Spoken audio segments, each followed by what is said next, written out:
Welcome to Shorty SuperCoach, first press conference of the year. And I'm feeling nervous, guys. I haven't checked the final rankings for the week. Let's do that now, or let's do that in a second. But what a week. That was something else. That was injuries, unexpected, terrible scores. I mean, Nat Fyfe with a 26. Holy shit. Tommy Stewart goes down. Liam Jones, I'm thinking, God, wouldn't mind him getting involved. Didn't get involved, got injured. And I'll go through some of my team. I'm already thinking I need to make 4 trades, but let's have a look at it, shall we? Great to have footy back. Great to have internet back too. That'd be a good start as well. Let's just kick the internet into gear. Don't know how I uploaded the AFL site and somehow didn't have internet, but shout out to Lukey McMahon as well. Came up and said, "G'day to me at the MCG. Love it when I can have a chat with you guys out there." And had another fella come up to me just when I was getting some jam donuts as well. Didn't catch his name, but shout out to you as well, mate. Also, live will be going ahead again this week. Q&A live session Tuesday. Let's go 7:30. I think because people have footy training on Tuesday night, so it's probably not ideal. But I think 7:30 hopefully means that most of you can get on, at least even in sort of the later stages. But there should be lots of questions, so I'm looking forward to hopefully helping you guys out. And maybe I should just change internet providers because this is a disgrace, mate. But would love to hear your questions below. I will do... certainly throughout the week, I'll give it a good effort to get back to plenty of comments. But as always, the best chance to get involved with some question answers is on the old live session. And this is just starting to piss me off now. If I wasn't pissed off enough with my SuperCoach team, I just feel like, went like shit. So there you go. I was expecting that, so not too surprised. Went down in draft. That's not ideal. Won me other draft league, though, so that's good. But let's have a look at this team, and I'm not too surprised because it felt bad the whole weekend, and it was clearly bad. So Tommy Stewart, 18. I mean, what can you do? What can you do? That's just one of the ones where you go, well, that's just not happening for me today, is it? That's just unlucky. A lot of people would have gone down with me, but it does hurt because certainly non-Stewart owners, non-Liam Jones owners would have had a massive advantage this week. It looks like Stewart's probably 4 to 6. That seems to be the early prognosis. So he's a trade. He's gone. Probably to Nick Dacos or maybe even Hayden Young. So I think that's a pretty strong chance. Doherty was really good. Started really well. Slow second quarter, massive third quarter, and then just crept his way over the 100. And Liam Jones, I didn't see, like Tommy Stewart, he was in my team all preseason. So I don't beat myself up about that. But the Liam Jones one pisses me off because I didn't have him for a lot of the time. And I was umming and ahhing about starting Liam Stocker ahead of him. And watching the game, it looked like Stocker actually found a bit of the footy. He didn't. 10 touches for 74. How the hell did he do that? Anyway, he must have had a few intercepts there. I've lost the plot. 10 kicks, 10 handballs. Shorty's still got heat stroke from tennis yesterday. 20 touches. So, look.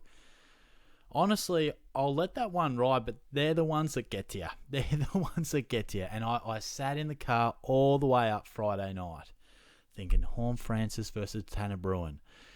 How many, where can I use that extra bit of cash? I was just, I wanted Horn Francis, but going him meant I didn't quite get a rookie I wanted. And, it just messed with my brain. So I'll assess it. I think Jones, even though it does look like he will be in line to not miss too much footy, whether he plays this week or next, we'll have to wait and see. But I don't know. I mean, if Stocker comes out and pumps out another 70, I mean, it's almost like you just want to get that cash generating as quick as you can. And we'll assess that one on the run. But definitely Stewart will be going. Gimby, fantastic. Looked great. I didn't see the game, but clearly the numbers reflected really well. He's the least of our worries. Connor McKenna, that's one I got right. I was weighing up Josh Goda versus Connor McKenna throughout the week. Made a good call there. And let's face it, we're judging this off 1 week. 1 week. So let's not get too carried away. But I was a little bit rattled by some of the events that did go on this weekend. Darcy Wilmot, got him into the team, scored a 50. Tough day for the Lions. He should average around 60 most of the year. And Michelini, however you want to say his name, Max from the Crows, he was one that I was able to get in for the going Tanner Bruin avenue. And I know you almost... it's much of a muchness sometimes, these rookies. They're very hard to judge. But in the end, it came down to basically Horn Francis and that young St Kilda bloke. I can't even remember his name. Amaniti St Kilda, I can't remember what his name was. it'll probably come up. Anthony Camamiti. Oh, absolutely butchered that.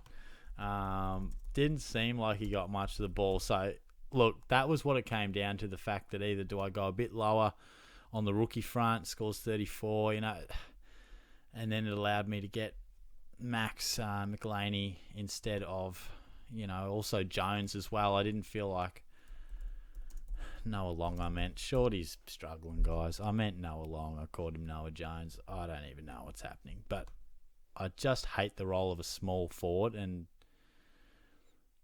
the bloke can score 63 off 10 touches. Rightio. With 4 clangers. How do you do that? I don't know. But that's... Anyway, I'm sort of waffling on, but that was my rationale, sort of getting someone a bit better. Cowan was disappointing with the injury as well. Thought he played great. I thought he was looking fantastic. So I was disappointed to see him go down. Don't know the extent of that injury either. But yeah, it was carnage in the back line. I mean, look at that. Just brutal. And if you had Cowan on the field, which I'm sure some would have, it would have been a disastrous week. But moving into the midfield, I went Bontempelli as skipper. And early in the game, I thought that was a great call because he was outscoring Oliver pretty comfortably. Oliver, like the D's did, just finished off beautifully. Wasn't either of theirs best games. And if you had Rory Laird as skipper, you would have been tearing your hair out. But Jack Steele as well for a 90. Thought he played okay. Didn't lay as many tackles as normal, but I'm a big believer in Steele, so I'm going to let that one ride. I think he will be a strong performer, so I'm not getting too concerned. And 90 is pretty solid, so let's not get too carried away here. Tommy Green, outstanding stuff. Probably the best thing to happen for the weekend for my team and probably many teams, because we put all our faith in him and thought this bloke is a next-gen breakout contender, and he looked every part of it, so it was great. And then Jacob Hopper. Oh, bro. Fuck me. This bloke can't kick. What's going on there? Had me tearing my hair out. Langers would justify that. I was going nuts. I mean, I actually thought the role was great. Inside mid. He actually had a lot of times when the ball was in his vicinity, but he just couldn't gather. He just couldn't quite get the handball off. And then when he did get free, some of those kicks, absolute butcher. The ball was rotating on its way to his foot. I don't know what was going on. So I'll put it down to some round one rust. I've got faith in the role, but gee whiz, he stunk it up. Wasn't pretty. Had me really concerned at times, but he'll be better for the run. I've got faith in Hopper. The next one brings me to, not quite to tears, but it has me feeling sick in the stomach. I went on about it all pre-season. Nasiah Wanganeen-Malira. He's going to be beautiful off half-back. Lovely ball user. I sat down at 4:40, got home from golf, and I thought, I'm going to chuck the TV on and drink my own bathwater here. Going to watch young Nasiah just run amok at the half-back flank there. And the roll was good. He was rolling off the half-back flank reasonably well. Didn't get used as much as I had thought. But he fucking butchered the ball. Oh, he had some of the most disgraceful possessions. I was like, bro, you're meant to be silky smooth, mate. And he tore the ball apart at times. There were some just dumbass decisions. I don't know what was going on. There you go, 5 clangers. See, the roll was good. 18 touches. Not, you'd like him to get in the 20s, but 17 kicks. Like, that's a good thing to have for a SuperCoach player. He's not going to be a great tackler. But 5 clangers. And they were the ones that are unforgivable. You know, I can wear the old clanger. It happens. It's a game of footy. But the ones where it was like, bro, that's just a ridiculous option or a just lazy kick. So I'll give him another week because I like to give everyone a couple of weeks. but that was disappointing. That was disappointing. Anyway, Will Ashcroft, he's in everyone's team. It was a tough day for the Lions. He'll be better for the run. Going to be a great player. Again, the least of our worries. Cam McKenzie looked great. Plenty of opportunity in that midfield for him, and it was reflective in his SuperCoach score. We love that. And not too much love on the bench there. Constable was okay. I would like to field him down back if I could, but it didn't quite fit in for a starting lineup. But eventually I'll be able to swing him back there, I would say, because Wilmot, I'd imagine, will get some mid eligibility at some stage this year too. Baker didn't do too much aside from a nice goal. And Chesser, I didn't see the game, but 20 doesn't reflect super well. How the fuck did Rowan Marshall score 80? Righto. Because Timmy English was outstanding. That was great. One of the great things for my side over the weekend. But I watched most of this game, and I'm not a big checker of the SuperCoach scores as we go. But he looked like he was dominating. Maybe he went quiet in the last quarter or something. 6 clangers maybe doesn't help. Yeah, righto. A few frees against. Yeah, whatever. I thought he just looked great on the TV. Anyway. Ruck, pretty happy with that. I'm happy with that. Dunkley put the VC on him early in the game. I thought Beauty raced his way to 50, but like most of the Lions players, really slowed up. It was pretty tough for them over there. Connor Rosie, 97. You'll take that. It was a pretty good day for Port. He wasn't one of their absolute best, but he was pretty good. And Taranto, fantastic. Won plenty of the ball in a classic Tim Taranto game. Plenty of the footy. Didn't quite resonate to your SuperCoach score because the bloke loves to hack it. Oh, he loves to hack the footy. Barely knows how to kick a drop punt. Loves just banging on the boot, snap style, round the corner. But he's an easy watch. I mean, he'll have days where he goes 120. He'll have days where he goes 80 because he had a few more clangers. But he is in a great role and he'll be fantastic. And a couple of 58s that could just keep me up at night. And Ben Cunnington just breaks my heart. So if you're a North fan or you caught the game, what happened? Let me know. Is the centre bounce attendance up? I doubt it is. But, I mean, I know Ben Cunnington wasn't everyone's cup of tea and a lot went Errol Goulden, but sometimes 50k is hard to come by. And I really thought, look, Goulden, younger type, very exciting, but I think Ben Cunnington's just a safe lock for 90 and maybe at some stage I can swap him for Cornelio, but hey, he won't give me any concerns. He'll just do his thing in the midfield. But 58, 16 touches, barely laid a tackle, 1 clearance, I think. Was he out of the midfield? What's going on there? Because he had a heap of centre bounced attendance in the Pracky game. So it's got me scratching my head. And Tanner Bruin, I thought he looked great. And then for some reason he was stuck out on the wing for half the bloody game. About 60-odd% game time. Chris Scott, come on, mate. Pull your finger out. Get him in the guts. Get Brandon Parfitt out of there, mate. Anyway, Parfitt coming on early as a sub probably hindered Bruin a bit because Parfitt is so one-dimensional. But Bruin, they probably felt could play a bit outside on a wing. Didn't work great for us in SuperCoach land. I didn't check the scores live, obviously, because it was at the game, but I presume he scored pretty well in the first half. He looked clean around the stoppage. I really liked what he's putting together. But then, obviously, it got tougher for the Cats as the game went on, and he had a few more scrappier possessions and got a lot less inside mid opportunity. But when you've got Horn Francis, who I was weighing it up, tearing it apart in the third quarter in particular, I mean, that's just leaving about 80 points out on the field, and that just kills you. So to think that obviously you would have had to find another nearly 100k, but Goulden and Horn Francis, as opposed to Cunnington and Bruin, and you leave, what's that, like, I don't know, 150 points or something like that, maybe more.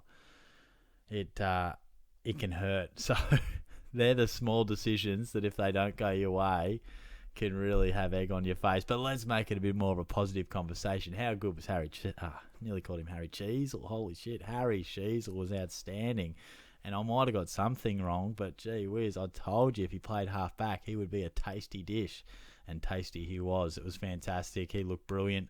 And he just had a bit of Nick Dacos about him. Smooth, comfortable at the level, and just made good decisions. Just glided around the ground like he'd been playing for years. So he is fantastic.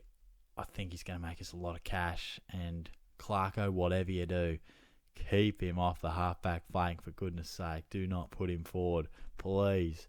And look, these blokes were an example of why I didn't want to field too many rookies in the forward line, because Green and Davey are obviously going to find it relatively hard to score consistently. I haven't checked his score, but I imagine it was 70 plus. 55, righto, okay. I guess he did have a few clangers, didn't he? He gave a few frees away and that. He had 6 touches. Wow. At the game, it actually... I mean, look at that. When you have a 19 AFL fantasy and put it into 55 SuperCoach, that's when you know you're taking some intercept contested grabs. And he did that well. So I think Sav looked impressive, and he'll make us some coin. Didn't find his way into my team, but yeah... that's the way it be. That is the way it be. How much longer we got here? So that's how it went for me this week. I'd love to hear how your side went. I think for me, I'm mainly going to hold ship. I'm mainly going to hold. Tom Stewart, I think, will go because it's a long-term injury. Jones, I'll assess, but there's a strong chance I'll use a trade boost in round 2 for probably I'll have that coin banked from Stewart. Jones could go. Cunnington could go, and Bruin could go. And I might be able to do that without... Not sure. I might have to do the sums on that. I think it will make sense. I think it will work. I think I'll have the amount of cash to do it, but we'll cross that bridge when we get there. I'm keeping the faith in Hopper, keeping the faith in Steele. Wanganeen Miller up. Jesus, man, I don't know, because there could be a world where I have to swap Warple for him. I really want him to work because I want to flip him to the back line soon enough in like 5 weeks. I think it'd be great. But gee whiz, just use the ball better, mate. And I think you'll be averaging 85, no worries. Anyway, we'll see how we go. So that's a wrap. Getting this one out sort of past 10 o'clock. It might be the normal press conference time for me, depending when the game's finished, but I wanted to get this one out to you Sunday night. So again, thanks for all your support. Leave a comment if you'd like, and I'll talk to you on the live sesh on Tuesday as well. Cheers, guys.